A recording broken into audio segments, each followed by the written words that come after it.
Welcome to the Destiny of Manufacturing podcast.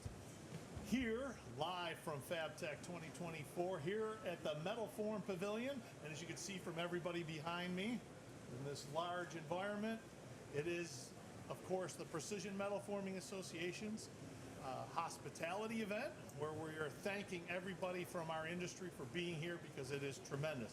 And speaking of who is here today, I have with me from Trans-Matic, Adam Briggs. Welcome, Adam. Thank you for having me. It's good to be here at FABTECH. It's tremendous to have you here. Now, in the president's role that you have, what are some of the things that you want to see at FABTECH? You know, we come to FABTECH for a variety of reasons. You know, one, we want to be present for the industry here. We do a lot of networking, both with suppliers, competitors, peers in the industry, and we feel it's important to have a presence here. Second, you know, we're down here to see some of our customers that are wandering the show, looking for technology, looking for supply solutions. You know, just today on day one, we had a couple large prospects for us walking the show they were to connect with and just make sure we're staying in front of them. And then, you know, lastly, we're down here looking at the technology that the show has to offer. So our manufacturing engineering team is here on site and looking for what's new from a technology standpoint, and then looking to solve some of our challenges that we have back in all of our three facilities. Great. Now that hits on a few different points where PMA shines. First of all, networking. Yep. That's one of the biggest areas that I hear from manufacturers across the board. They love the networking aspect that precision metal forming brings to them. Another aspect is education, learning about new things, new technologies. Are those areas things that you feel are critical to you or high importance, or? You know, networking and just information is probably the biggest thing that we gain. And I look at it, we're sitting here October 15th, and most companies here are starting to do their planning for 2025. So, you know, at the forefront of our discussions, what's going on in the different marketplaces? What assumptions are you making going into next year? And I think, you know, relying on that network, relying on the different industry experts that are here and part of PMA is really crucial at Trans-Matic, and it helps kind of just gives us that benchmark. So we know we're not alone. What are other people doing? And, you know, what we find out a lot is other people are struggling with a lot of the same things we struggle with, and a lot of people are having success in a lot of the same things we're having success in. So, you know, it allows us just to stay grounded and really remain true to what we really want to do at Trans-Matic. Great. And that's one of the things that's really interesting about that is we always sometimes think in terms of the Precision Metal Forming Association as just metal forming, but I think sometimes people overlook aspects that we have for things like HR. Mm-hmm. We do HR listservs so that HR people from manufacturing and specifically from our industry of stamping are connecting together. And that seems to be a very important area where people want to engage and connect with people that are in the same area and facing the same situations to find better solutions. Exactly. I mean, it's, you know, we are all experts at really what our process niche is. You know, Trans-Matic, we're deep draw metal formers, and we're really good at that. But there's a whole host of other things that need to go around that to support us, to make us world class and competitive. And, you know, HR, IT, you know, a lot of the technology that goes around to support it, and then a lot of growing the next generation. I know, like, Trans-Matic really benefits from the MDA program. We benefit from the different roundtables that PMA has to offer, whether it's the CFO roundtable, the HR roundtable, and then we do participate in a handful of the networking groups that PMA sponsors as well. Can you explain for people that aren't aware of it what the MDA program is and what it brings and provides to you? Yeah, so the Management Development Academy, MBA, has been around, I think, probably close to like 15 years now, I'm going to say.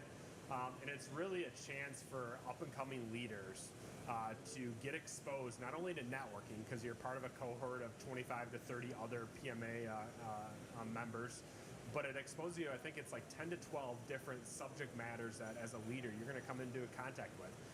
It doesn't go too deep, but it gives you a broad enough sense of, hey, I need to be versed in HR, I need to be versed in strategic planning, I need to be versed in legal, all these different hosts of subjects that as a leader you may be exposed to.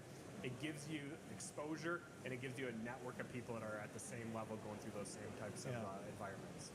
And from what I've heard from most of those groups, that it becomes almost a lifelong friendship with the people that you're going through the MDA Academy when you're going through it, because you're talking about their problems and you're talking about your challenges, and consequently that helps you build this connection that you take with you once you leave the classroom setting and learning setting to the next level. Yeah, I went through the first MBA class, I'm going to say 14, 15 years ago. I'm sure I got that number wrong, but I've made friendships through that class that I'm now in a networking group.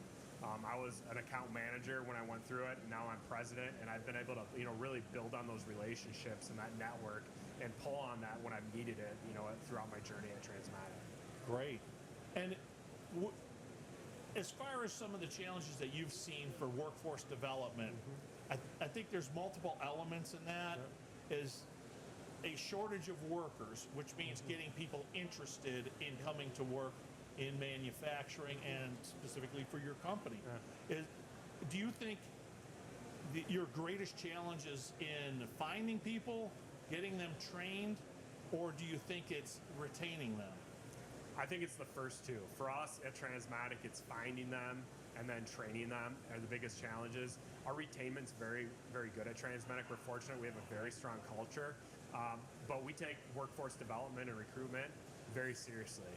We start our school level engagement at the middle school level is where we start going in and talking about manufacturing, hosting manufacturing days, bringing school tours through our facility. And then, as we get to the high school level, making sure we're engaged at the career tech centers, making sure we're engaged at the different high school shop classes, making sure we have those connections with the teachers. And then it's really being able to offer internships. Can we get kids into a setting, get them exposed? They get to try us out, we get to try them out. And then by the time they graduate to high school, we kind of know where we want to go to say, all right, these are the 4 or 5 individuals we want to try to bring into Trans-Matic. If we can do that and invest in those individuals, usually they want to make a lifelong commitment to us as well. And do you find that part of that is reliant on you giving them a vision for their future? Do you feel like they have to see that in order to know that, hey, I want to commit to this because this is where I see myself growing and becoming and developing as a leader themselves? Yeah. We call it career pathing is the term we use at Trans-Matic, and it's like you start here, but here's the journey we're going to take you on. Here are the job opportunities that are going to come with it. And here are the educational opportunities that are going to come with it. And I think, we're in a world today that, having a secondary degree or collegiate degree of some sort, whether it's a 2-year degree or 4-year degree, is not only important for the individual, but it's also important to the parents. And, trying to recruit kids into your company, you got to sell the parents. It's kind of like college football recruiting. And so, we've got programs that help, put kids through an associate's degree program in the first couple of years. And then we've got, educational support that offers them if they want to continue on for that 4-year degree to say, all right, we're going to support you there. But, at 18 years old, here's where you're going to start. Here's where we think you're going to be at 20, 22, 25. And then here's what other opportunities exist for you at our company. It's so refreshing to hear somebody that's so passionate about what the company can do to make things approachable and make it so that the people that are getting involved in the company making decisions, what technologies do you utilize to make sure that your new hires are getting are engaged earlier in that cycle? From a technology standpoint, I think one of the things that, we've done is we've set up a separate technical training center. So we've taken production presses, pulled them offline. We've taken tool room equipment, pulled them offline. And we've got them in a training cell led by one of our senior tool and die makers that runs that program. And he makes sure that the kids are well equipped before they get on the production floor. Secondly, we also assign them a mentor. We've got a mentor-mentee thing going on here that's been very successful, so they don't feel like they're alone. The other thing that we haven't implemented, but we're talking about, is try to build a connection between all of these groups of individuals that are coming into our company. If they stick with us, that same group is going to be with us in 5, 10, 15, 20, in some cases 30 years. Can we form a tighter connection sooner rather than later? Yeah. And we're trying to support that, as well through some of our local educational offerings in West Michigan through like Grand Rapids Community College. Wow. You guys have done a tremendous job. Adam, I want to thank you so much for being here today at, of course, FABTECH at the Metal Form Pavilion here at the PMA. Thank you, Awesome. sir. Thanks, Dean. Thanks for having me.